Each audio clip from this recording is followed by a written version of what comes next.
بہت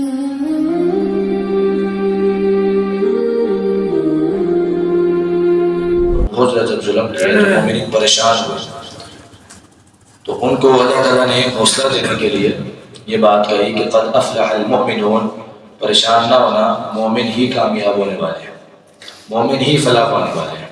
جو مومن نہیں ہے، جس کا اللہ پر ایمان نہیں ہے، توحید نہیں ہے، تو اتنی مرضی نیکیاں کر لے اس کو کوئی فائدہ نہیں، فائدہ صرف مومن کا ہے، اور مومن ہی کامیاب ہونے والا ہے۔ مومنوں کی پھر آگے نشانیاں بیان کی گئیں۔ الذین هم فی صلاتہم خاشعون، مومن وہ ہوتے ہیں جو نمازوں میں خشوع خضوع کرتے ہیں، نمازیں بڑی سکون اطمینان کے ساتھ پڑھتے ہیں، پوری توجہ کے ساتھ پڑھتے ہیں، خشوع اور خضوع کے ساتھ پڑھتے ہیں، یہ مومن ہوا کرتے ہیں۔ والذین هم عن اللغو معرضون، مومن وہ ہوا کرتے ہیں جو لغو کاموں سے، لغو باتوں سے اعراض کرتے ہیں، فضول کاموں سے، فضول باتوں سے منہ پھیرنے والے مومن ہوا کرتے ہیں۔ یعنی کوئی بھی بے مقصد کام ہے اس کے پیچھے نہیں پڑتے، با مقصد کوئی بات ہے تو وہ کرتے ہیں، با مقصد کام کرتے ہیں، فضول باتوں کی طرف نہیں جاتے، ہنسی مذاق فضول اسی طرف نہیں جاتے۔ مومن وہ ہوا کرتے ہیں جو لغو چیزوں سے اعراض کرنے والے ہوتے ہیں، منہ پھیرنے والے ہوتے ہیں۔ والذین هم للزکاۃ فاعلون، زکوٰۃ ادا کرنے والے ہوتے ہیں، صدقہ و خیرات کرنے والے مومن ہوا کرتے ہیں۔ مکہ میں چونکہ زکوٰۃ فرض نہیں ہوئی تھی تو یہاں پہ اس وجہ سے زکوٰۃ سے مراد عام نفلی صدقہ لیا جائے گا، وہ مومن جو نفلی صدقہ دینے والے ہیں، اللہ تعالیٰ کی راہ میں مال خرچ کرنے والے مومن ہوا کرتے ہیں۔ والذین هم لفروجہم حافظون، مومن وہ ہوا کرتے ہیں جو اپنی شرمگاہوں کی حفاظت کرنے والے ہوتے ہیں۔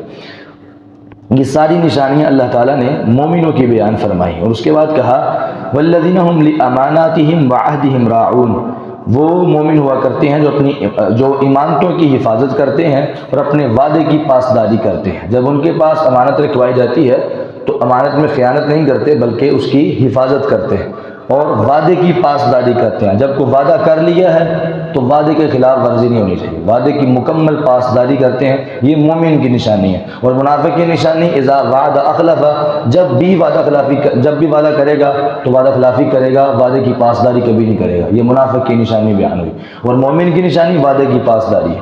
والذین هم علی صلواتہم یحافظون، مومن وہ ہوا کرتے ہیں جو اپنی نمازوں کی حفاظت کرنے والے ہوتے ہیں۔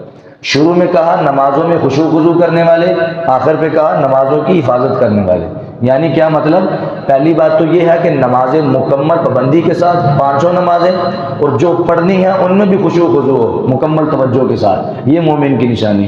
جو یہ اپنے اندر خوبیاں پیدا کر لے گا، اولئک هم الوارثون، یہی لوگ ہیں جو اصل میں وارث ہیں، الذین یرثون الفردوس، جو کہ جنت الفردوس کے وارث بننے والے ہیں اور ان میں ہمیشہ ہمیشہ رہیں گے۔ تو یہ نشانیاں رکھنے والے لوگ جنت الفردوس کے وارث ہیں، اس کے حقدار ہیں۔ آج ہم دعا تو کرتے ہیں کہ اے اللہ ہمیں جنت الفردوس عطا فرما، تو وہ کیسے ملے گی؟ اس کی نشانیاں وہ یہ اللہ تعالیٰ نے بیان فرمائی ہیں کہ یہ نشانیاں اپنے اندر پیدا کریں تاکہ اللہ تعالیٰ ہمیں جنت الفردوس عطا فرمائے۔ اس کے بعد اللہ رب العالمین نے اس بات کو بیان کیا ہے کہ جو جہنمی لوگ ہوں گے وہ جب اللہ تعالیٰ سے کلام کریں گے، جہنم میں جا کے پکاریں گے، دعائیں کریں گے اور بار بار اللہ تعالیٰ کو پکاریں گے اور کہیں گے ربنا غلبت علینا شقوتنا وکنا قوما ضالین، اے اللہ ہماری بدبختی ہم پر غالب آ گئی تھی، ہم اس وقت گمراہ تھے، ہمیں بس ایک مرتبہ جہنم سے نکال دے، ہم دوبارہ جائیں گے، نیک اعمال کریں گے، پھر آئیں گے، اے اللہ ہمیں ایک موقع دے دے۔ اس وقت یہ بات کریں گے تو ہمارا رب غصے میں آ کر کہیں گے قال اخسئوا فیہا ولا تکلمون، رسوا ہو جاؤ، ذلیل ہو جاؤ، آج مجھ سے بات نہ کرو۔ فل غصے میں آ کے اللہ رب العالمین ان کی باتوں کا جواب دیں گے اور کہیں گے مجھ سے کلام نہ کرو۔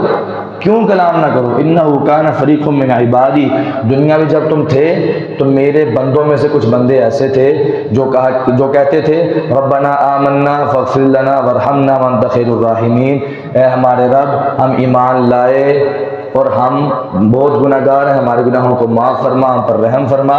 اس وقت جو مومن لوگ تھے نا وہ ایمان لاتے تھے، فاتخذتموہم سخریا، اور تم ان کا مذاق اڑاتے تھے۔ اس وقت دنیا میں جو مومن تھے ایمان لاتے تھے، نمازیں پڑھتے تھے، روزے رکھتے تھے، زکوٰۃ دیتے تھے، صدقہ و خیرات کرتے تھے، سارے نیکی کے اعمال کرتے تھے، عمرہ اور حج، ان کو تم مذاق کیا کرتے تھے، اس وقت تم ان پر ہنستے ہوتے تھے۔ آج دیکھ رہے ہیں آپ کوئی تھوڑا سا بیچارہ اگر پہلے کوئی بے نماز رہا ہے، اگر وہ بعد میں نماز شروع کر دے تو کہتے ہیں نا ویکھیا تو بڑا مسیطہ رہا، اور کوئی اگر بی بی پردہ شروع کر دے تو میں تیرے پردے میں ویکھیا سے۔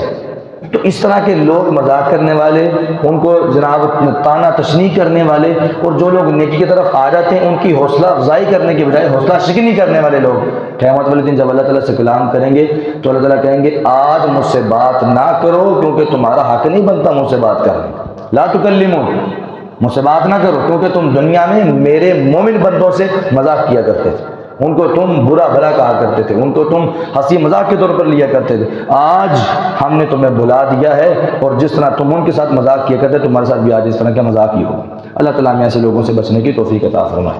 اس کے بعد اللہ رب العالمین نے سورۃ النور کو نازل کیا۔ سورۃ نور مدنی سورت ہے، اس میں بہت سے احکام اللہ نے بیان کیے۔ مین واقعہ سیدہ عائشہ صدیقہ رضی اللہ عنہا کی برات کا نازل کیا، جب منافقوں نے الزام لگایا، بہتان لگایا کہ سیدہ عائشہ نے نعوذ باللہ جو ہے وہ راستے میں جو وہ ایک صحابی کے ساتھ جو ہے وہ دوبارہ گھر واپس آئی ہیں، تو منافقین نے الزام لگایا کہ ایسا کیسے ہو سکتا ہے کہ نبی کی بیوی ہو اور وہ جناب وہ پیچھے رہ جائے پھر دوسرے صحابی کے ساتھ واپس گھر آئے، تو بہت ساری باتیں کی۔ تو اللہ تعالیٰ نے پوری 18 آیتیں سیدہ عائشہ کی برات پر نازل کی۔ سیدہ عائشہ رضی اللہ عنہ فرماتی ہیں کہ میرے ذہن میں بھی نہیں تھا کہ میرا رب میرے بارے میں قرآن پاک نازل کرے گا جو کہ قیامت تک پڑھا جائے گا۔ میں سوچا کرتی تھی کہ شاید میرا رب کوئی نبی صلی اللہ علیہ وسلم کو خواب دکھا دے گا یا حدیث کے کیٹیگری میں کوئی وحی نازل کر دے گا کہ میری برات نازل ہو جائے گی، لیکن مجھے یقین نہیں تھا کہ میرا رب قرآن نازل کرے گا، اور قرآن پاک ایسا جو قیامت تک پڑھا جائے گا، اور قیامت تک آنے والے لوگ کہیں گے سبحانک ھذا بہتان عظیم، کہ یہ جو سیدہ عائشہ پر لگایا گیا تھا یہ بہت بڑا بہتان تھا، وہ تو اس بہتان سے پاک تھی۔ تو یہ بہت بڑا واقعہ اسلامی تاریخ کا ہے کہ اس میں نبی کی بیوی پر الزام لگایا گیا اور اللہ تعالیٰ نے اس کی برات کو نازل کیا۔ اس کے ساتھ ساتھ اللہ تعالیٰ نے بہت سے احکام نازل کیے کہ اگر کوئی خامند اپنی بیوی پر الزام لگاتا ہے تو اس کے کیا احکامات ہیں، اگر بیوی اپنے خامند پر الزام لگاتی ہے بدکاری کا اس کے کیا ہے مطلب لوازمات ہیں، اس کے سارے احکامات کیا ہیں، کہ اگر خامند اپنی بیوی کو دیکھ لیتا ہے اس طرح کے معاملات میں تو وہ کیا ہے کہ وہ 4 قسمیں اٹھائے گا۔ شریعت جو حدود نافذ کرتی ہے 4 قسمیں اٹھائے گا کہ اللہ کی قسم میں نے اس کو یہ بدکاری کرتے دیکھا ہے، 4 مرتبہ قسم کھا کے 5ویں مرتبہ کہے گا کہ اللہ تعالیٰ کا غضب نازل ہو مجھ پر اگر میں جھوٹ بولوں، اللہ تعالیٰ کی لعنت ہو مجھ پر اگر میں جھوٹ بولوں، یہ 5 مرتبہ کہے گا۔ اسی طرح عورت سے بھی کہلوایا جائے گا، اگر عورت انکار کرتی ہے، مرد اقرار کرتا ہے عورت انکار کرتی ہے تو دونوں میں علیحدگی ہو جائے گی اس کے فوری بعد، اس کے بعد وہ بعد میں نکاح میں نہیں آ سکتے۔ اسی طرح نبی صلی اللہ علیہ وسلم کے دور میں 2 واقعات ایسے ہوئے، وہ دونوں نے اعتراف کیا۔ خامن نے کہا تھا کہ میری بیوی نے بدکاری کی ہے اور بیوی کہہ رہی تھی میں نے نہیں کی۔ جب 4 مرتبہ بیوی نے قسم کھا لی، مرد نے بھی 4 مرتبہ قسم کھا لی، 5ویں مرتبہ اللہ کے نبی نے ان کو روکا اور کہا سوچ لو، تم اب 5ویں مرتبہ تم نے یہ کہنا ہے کہ اللہ کی لعنت ہو مجھ پر، جس پر اللہ کی لعنت ہو گئی وہ رحمت سے محروم ہو جائے گا۔ تو یہ سوچ سمجھ کے الفاظ بولنے ہیں، اگر جھوٹ بول رہے ہو تو اللہ سے توبہ کر لو، ابھی وقت ہے۔ تو وہ حدیث میں واقعات جو آئے ہیں ان میں دونوں میں عورت جھوٹی نکلی، عورت نے پھر بھی وہ جھوٹی قسم کھائی اور اللہ تعالیٰ کے غضب کو اس نے دعوت دی، تو بعد میں پھر وہ پتہ چلا کہ عورت نے جھوٹی قسم کھائی تھی، تو ان دونوں کے درمیان علیحدگی کروا دی گئی۔ یہی اسلام کا قانون ہے، یہی اصول ہے، یہی ضابطہ ہے۔ اگر بعد میں بھی کبھی ایسا ہو تو یہی قانون اپنایا جائے گا، اور ایسا کرنے کے بعد وہ خامد و بیوی دوبارہ آپس میں اکٹھے نہیں ہو سکتے، اس کو شریعت میں لعان کہا جاتا ہے۔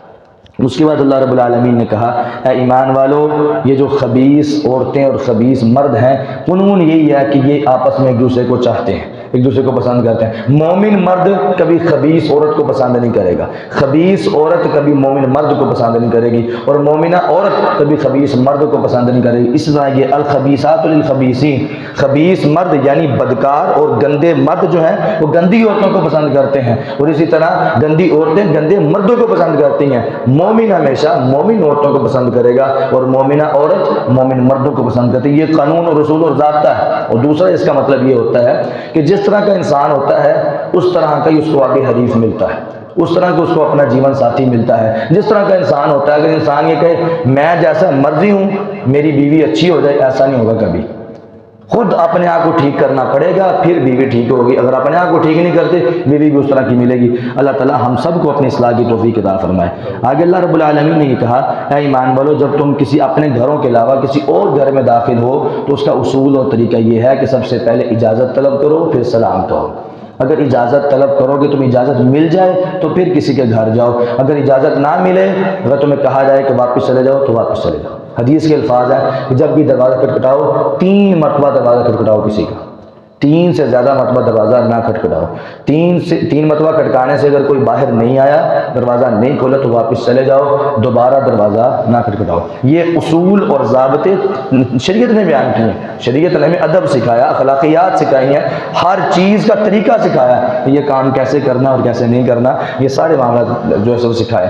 آگے کہا کہ قل للمؤمنین یغضوا من ابصارہم، مومن مردوں کو کہہ دیں کہ وہ اپنی نگاہوں کو نیچی رکھا کریں، جب راستے میں جائیں تو نظریں نیچی رکھ کے جایا کریں، وَيَحْفَظُوا فُرُوجَهُمْ، اور اپنی شرمگاہوں کی حفاظت کیا کریں۔ اور اسی طرح مومنہ عورتوں کو بھی کہیں کہ وہ اپنی نظروں کو نیچا رکھ کے جایا کریں۔ آج مردوں کے بارے میں تو کہا جاتا ہے کہ نظریں نیچی رکھیں، لیکن عورتوں کے بارے میں نہیں کہا جاتا۔ شریعت نے دونوں کو کہا ہے، مرد کو بھی کہا ہے کہ نظریں نیچی رکھو، عورت کو بھی کہا ہے نظریں نیچی رکھو، اور دونوں کو حکم دیا ہے کہ اپنی شرمگاہوں کی حفاظت کرو۔ یہ سارے معاملات مرد اور عورت کے پردے کے معاملے میں برابر ہیں، اور یہ شریعت نے دونوں کو اس کا حکم دیا ہے۔ آگے اللہ رب العالمین نے 3 اوقات ایسے بتائے ہیں کہ جن میں کسی کے گھر جانا جو ہے وہ منع ہے۔ من قبل صلاۃ الفجر، نماز فجر سے پہلے کسی کے گھر جانا یہ منع ہے، اور دوپہر کے وقت یعنی جس وقت قیلولہ کیا جاتا ہے اس وقت بھی کسی کے گھر جانا منع ہے۔ ومن بعد صلاۃ العشاء، اور عشاء کے بعد بھی، الا یہ کہ کوئی ضروری وقت، کوئی ضروری کام ہو جس کا ان کو بھی پتہ ہو، رات کو بھی پتہ ہو، تو اس وقت جایا جا سکتا ہے، لیکن عام حالات میں بغیر کسی وجہ کے، بغیر کسی مجبوری کے، بغیر کسی کام کے کسی کے گھر جا کے ان 3 اوقات میں نہیں جایا جا سکتا۔ یہ سارے اوقات یہ اس وجہ سے کہ اس میں ہر مرد یا ہر عورت یا ہر گھر والے ایزی ہوتے ہیں اور ان کو آرام کا وقت میسر جو ہے نا ہوتا ہے، تو ان کے آرام میں خلل نہیں کرنا چاہیے۔ یہ چیز شریعت ہے، کچھ چیزیں سکھائی ہیں۔ اللہ تعالی ہمیں عمل کی توفیق عطا فرمائے۔ وآخر دعوانا الحمدللہ رب العالمین۔